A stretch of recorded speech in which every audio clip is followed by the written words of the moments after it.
Ghostly tales, yet mirrors of human life. Hey everyone!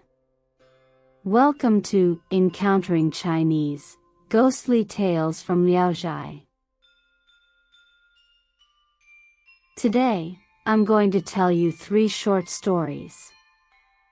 The first story is titled The Wooden Beauty. Merchant Bai Yugong once told me a story.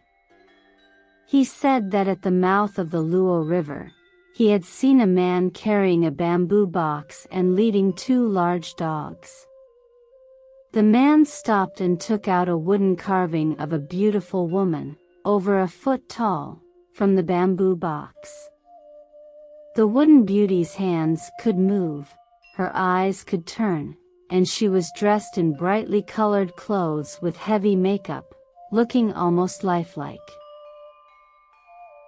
Next, he placed a small embroidered saddle pad on one of the dogs' backs and set the wooden beauty atop it. Once everything was arranged, he commanded the dog to start running. Astonishingly, the wooden beauty stood up and began performing various circus tricks. She would sometimes hang from the dog's belly by the stirrups, slide from the dog's waist to its tail, and then leap back onto the dog's back. She would kneel, stand, and perform all sorts of flexible movements without error. Later, the man had the wooden beauty enact the story of Wang Zhaojuan's departure to the frontier. He took out another wooden figure of a boy, with a pheasant feather in his cap and dressed in a sheepskin coat, riding on the back of the other dog and following the wooden beauty. The wooden beauty would frequently look back, and the wooden boy would whip his mount to catch up, creating an incredible spectacle. The second story is titled The Cloth Seller. There was a man from Chongqing County who made his living by selling cloth and resided in Tai'an for many years. He heard of a local fortune teller skilled in astrology and decided to consult him about his future. After some calculations, the fortune teller told him, "Your current fate is very unfortunate. You should return home as soon as possible." Terrified by this prediction, the cloth seller gathered his money and left Tai'an, heading north towards home. On his journey, he encountered a man dressed in a short robe, who appeared to be an official courier. As they traveled together, they began to talk and became familiar with each other. The cloth seller often bought food and drink, inviting the courier to share meals with him, for which the courier was very grateful. The cloth seller asked the courier what his mission was, and the courier replied, "I am on my way to Chongqing County to arrest someone." The cloth seller then asked who he was supposed to arrest. The courier took out an official document and showed it to him.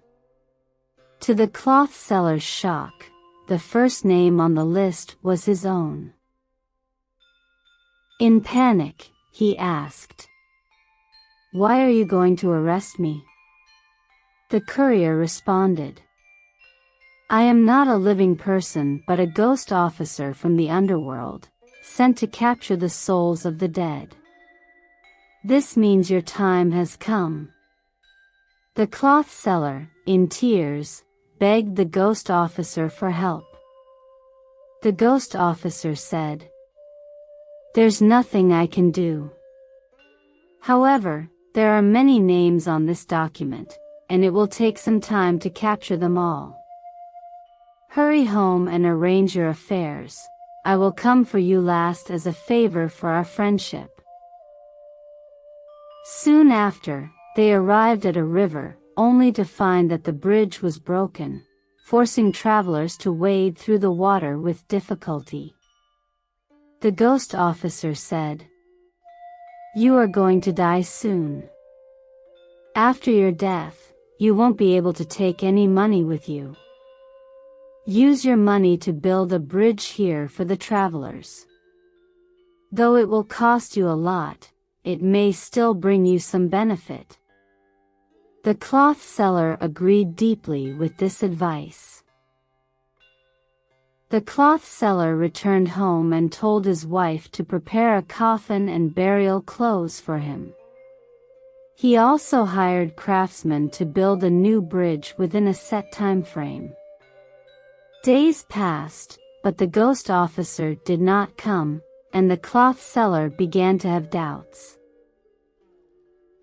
One day, the ghost officer suddenly appeared and said to the cloth seller, "I have reported your bridge building deed to the city god. The city god has conveyed this to the underworld, and they have decided that this good deed can extend your life. Your name has been removed from the official document. I came specifically to tell you this." The cloth seller was overjoyed and expressed his gratitude. Later, the cloth seller returned to Tian, but he never forgot the ghost officer's kindness. He respectfully went to a temple, burned paper money, and called out the ghost officer's name to honor him. As soon as he stepped out of the temple, he saw the ghost officer hurrying towards him. The ghost officer said, "You nearly got me into trouble." Fortunately, the officials in the underworld were busy at the time and didn't notice. "If they had discovered that you burned paper money for me, I would have been accused of accepting a bribe, and you would have been punished too. What would we do then?" After saying this, the ghost officer walked a few steps with the cloth seller and said, "In the future, don't come looking for me. If I need to go to the north, I will naturally detour to visit your home." With that, the ghost officer bid farewell and disappeared. The third story is titled, The Farmer. A farmer was weeding at the foot of a mountain, and at noon, his wife brought him lunch in a clay pot. After eating, the farmer left the pot by the side of the field. By evening, when he checked the pot again, he found that all the leftover porridge was gone. This happened for several days. The farmer became suspicious and kept a watchful eye while working. He soon noticed a fox approaching and sticking its head into the pot.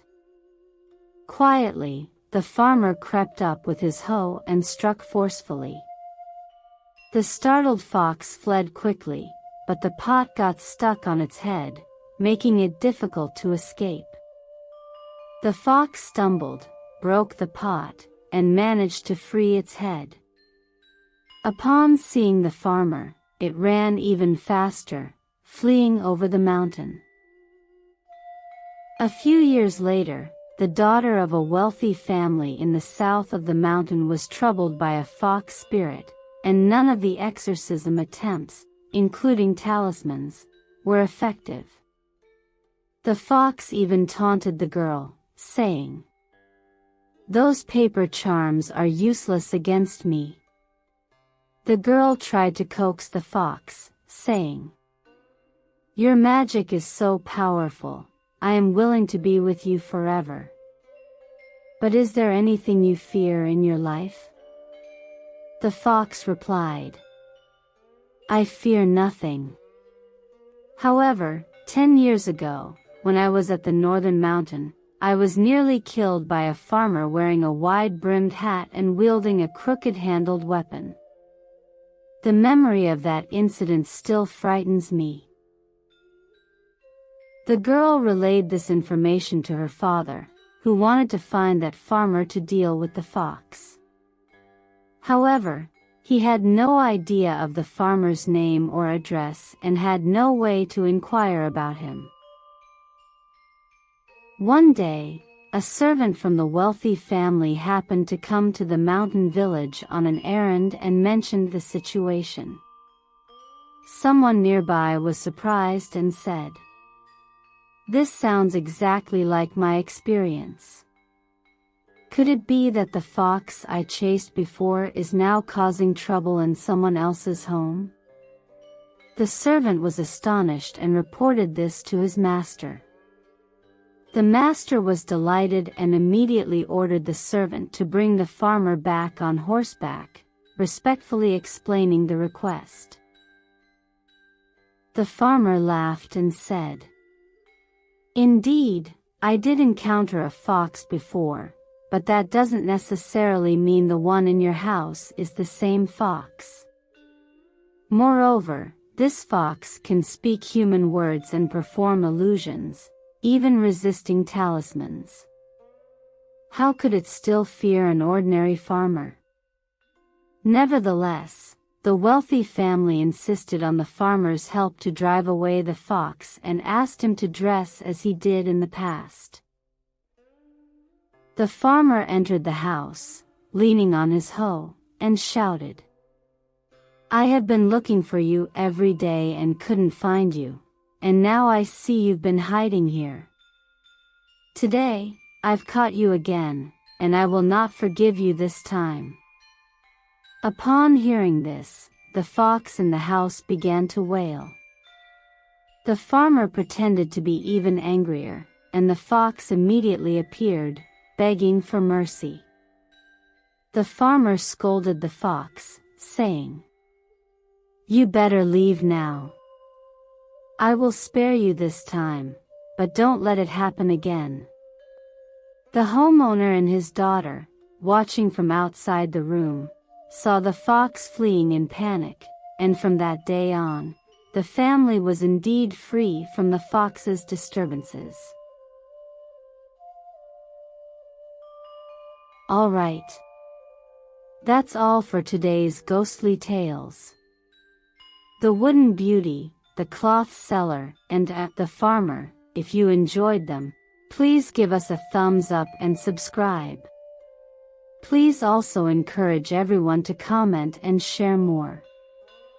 We'll see you in the next episode.